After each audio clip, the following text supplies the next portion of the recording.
Sinuntok ni Lisa, si Bongbong Marcos, di umanong Pangulo ng Pilipinas, sinuntok mo sa mata. Sino nagkwento sa akin? Si Ivan Uy, Secretary ng DICT. What does it mean by to be righteous indignation? There's a difference kung ang motibo ko ay personal, di ba? Yes. For example, ininsulto ako ni Lisa Marcos. Sasabi ko, sasampaling kita. That is not righteous indignation. Kasi personal yan eh. Pero pag sinabi mong righteous indignation, yung anger mo, yung galit mo, nagmula sa isang action ng isang tao, denoting profound moral lapses.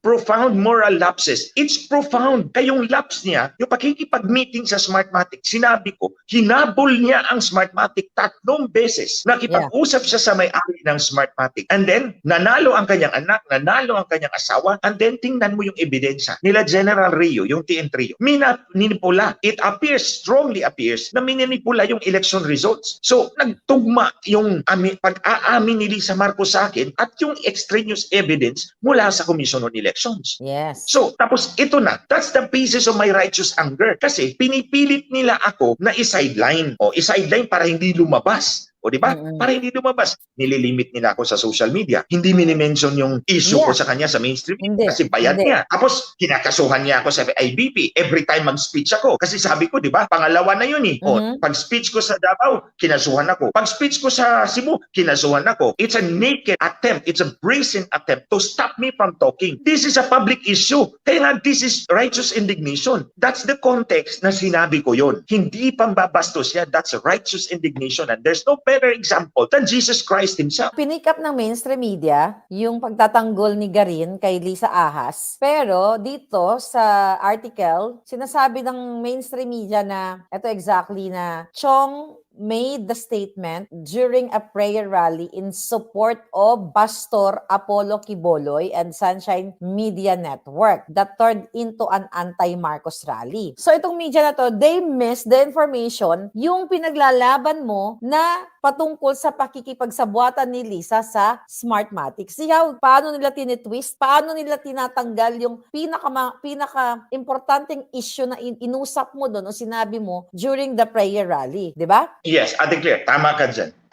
Again, yun ang mga kababayan.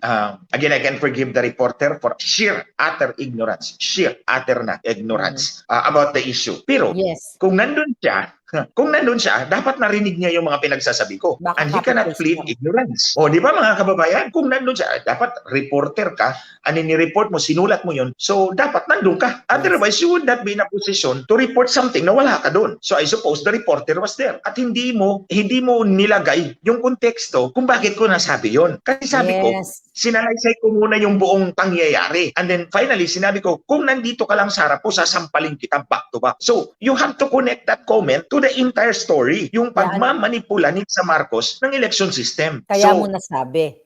Kaya ko sinabi yun. Now, yung report na yan, hindi naman actually report yan. It's a praise release. Hindi press release. Praise release. Praise release. Pinipraise. Praise release kay Lisa Marcos. Oo.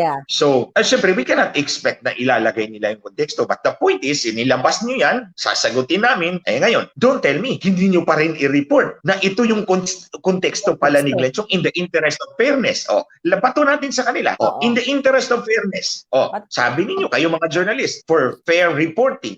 Sige, i-report ninyo. Kaya pala sinabi ni Glenn Chong, nasasampalin niya si Lisa Marcos dahil minamanipula yung election system at minanipula yung government institutions para maiupo niya yung kanyang asawa doon sa protesta in 2019, specifically September 2019. Malapit na tayo, Lisa. Kunti na lang yung facts. Kagulang. Malapit na tayo doon. So you see, mga kababayan, for one who is a witness to all this manipulation, when minanipula mo yung election system, ikaw na mismo nagsabi sa akin, Lisa Marcos, minanipula mo yung, di ko lang muna pangalanan, yung government institution na yan. Minanipula mo para lang maiupo mo si Bongbong Marcos as Vice President at that time in September 2019. Malapit na talaga tayo, Lisa. Sabi ko sa iyo, don't cross the red line. Aabot tayo dyan. Si Lisa Marcos kasi is fan of the underdog. Yung tema ng kampanya ni Bongbong Marcos, underdog. Yung paawa effect ba? Yung paawa effect as if malinis ang budhi nila. Okay? So ganito, mga kababayan. Tingnan niyo ang katayuan ni Lisa Marcos. Babae siya. Ginamit nila yon because the weaker sex is ang babae. Kaya nga ang pinili ko na kataga, remember, that's very calculated. Ang pinili ko, sampal. hindi Yes. suntok. Kasi kung lalaki ka, Lisa, sinuntok na kita. Oo. Sinuntok na kita. Hindi ako nagmamayabang. Nabubuhat ko yung, ilan ba yun? 40 Ilang kilos, pounds? 40 kilos, 20 kilos, Ilang kilos? 100 kilos. Wow. Nabubuhat ko yung 100 kilos. Siguro pag natamaan ka.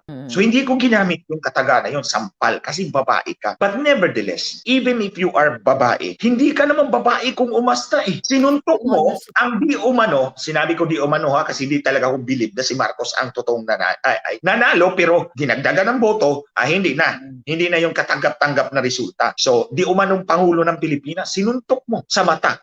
Sige, lubusin na natin. Sino nagkwento sa akin? Si Ivan Uy, secretary ng DICT. Now, I remember very well. Alam nyo na, ako ang nagsumbong kay Ate Claire. Ako ang nagsumbong kay Ate Claire about that. Nag-meeting kami sa Wolfgang Steakhouse, dito sa Ortigas, dyan sa podium. Si Ivan Uy ang nagsabi sa akin, secretary ng DICT, sinuntok ni Lisa si Bongbong Marcos sa mata. Sabi ko, nasaan ka? Nasa harap ko. Tapos tawa-tawa pa siya. Remember, Lisa, tumatawa-tawa pa si Ivan Uy sa'yo.